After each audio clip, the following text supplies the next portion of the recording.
It's March 1919, New Orleans, and a serial killer has just sent a letter to every newspaper in the city. The letter says he is a demon from the hottest hell, that he has been on Earth before, that he will pass over the city on the night of March 19th, a Tuesday, and kill again. But then it says something no one expected. One thing I ask of you, that you play jazz. He said anyone inside a home where jazz was playing at midnight would be spared. Anyone sitting in silence, fair game. That Tuesday, every single jazz club in New Orleans was packed wall to wall. People held parties in their living rooms with the windows open, music pouring into the street. Nobody died that night, and the Axeman of New Orleans was never caught. Before we get to the murders, you need to understand what New Orleans was like in 1918. The city was a pressure cooker. World War I was still raging in Europe.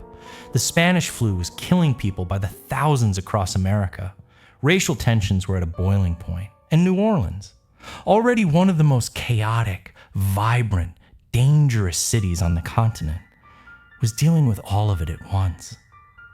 Jazz had been born right there, in the city's brothels and back alleys, barely 20 years before. It was controversial. Religious groups called it the devil's music.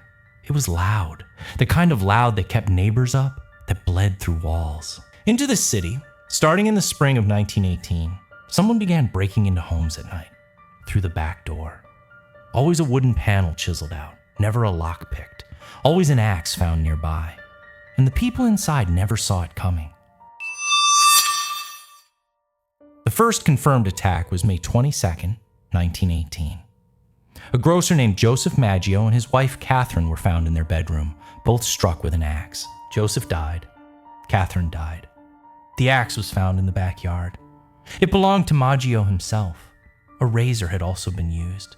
There was no robbery. Nothing of value was taken.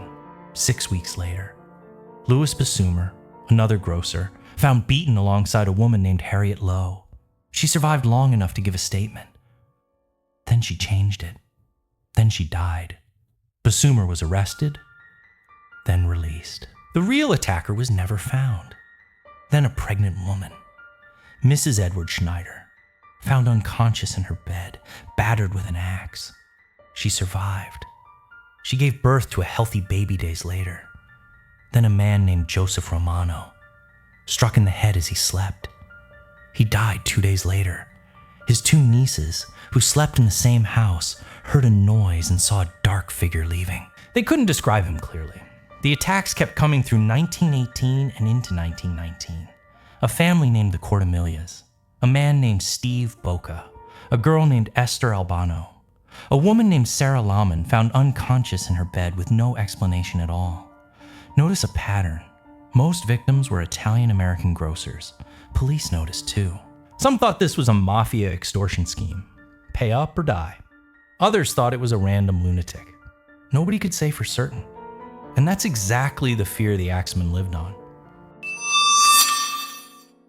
Then on March 13th, 1919, 9 months after the attacks began, every major newspaper in New Orleans received the same letter, postmarked from within the city. This is it. And I want you to really hear it. Esteemed mortal, they have never caught me, and they never will. They have never seen me, for I am invisible, even as the ether that surrounds your earth. I am not a human being, but a spirit and a demon from the hottest hell. I am what you, Orleanians, and your foolish police call the Axeman.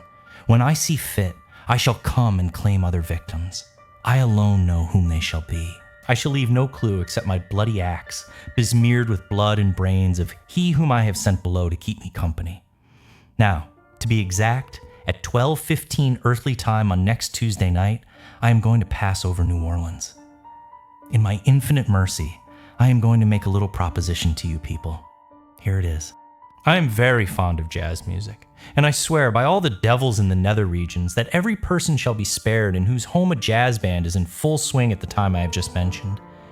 If everyone has a jazz band going, well, then so much the better for you people. One thing is certain, and that is that some of your people who do not jazz it on Tuesday night, if there be any, will get the axe. Yours truly, the Axeman. Stop. Think about what you just read. This man, or whoever wrote this letter, had already killed multiple people, terrorized an entire city for 9 months, and now he was negotiating.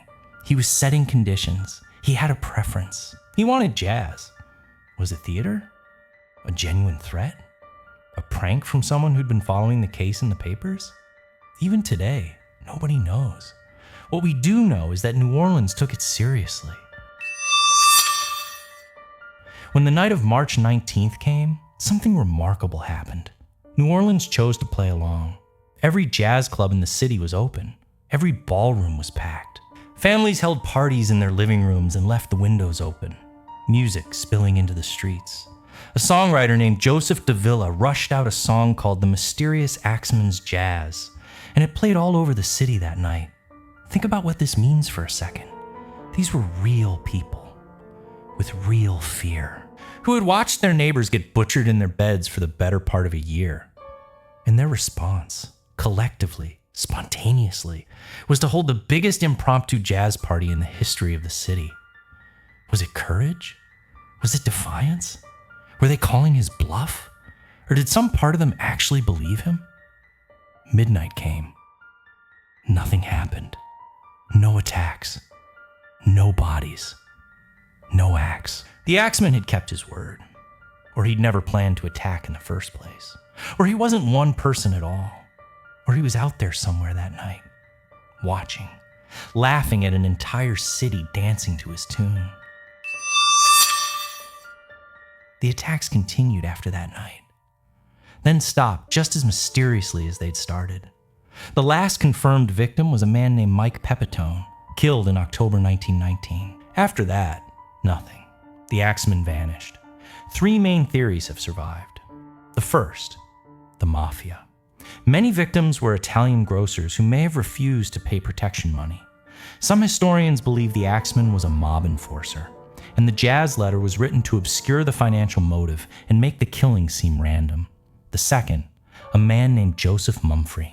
The widow of the last victim tracked him down and shot him in Los Angeles in 1920. She claimed he was the Axeman.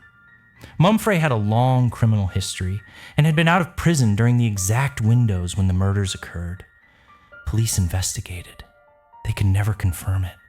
The third, there was no single Axeman. Some researchers believe the label was applied to several unrelated cases, bundled together by a panicked press. The famous letter, possibly written by a journalist, a jokester, or an opportunist, transformed isolated violence into the legend of one supernatural figure. Here's what gets me about this story.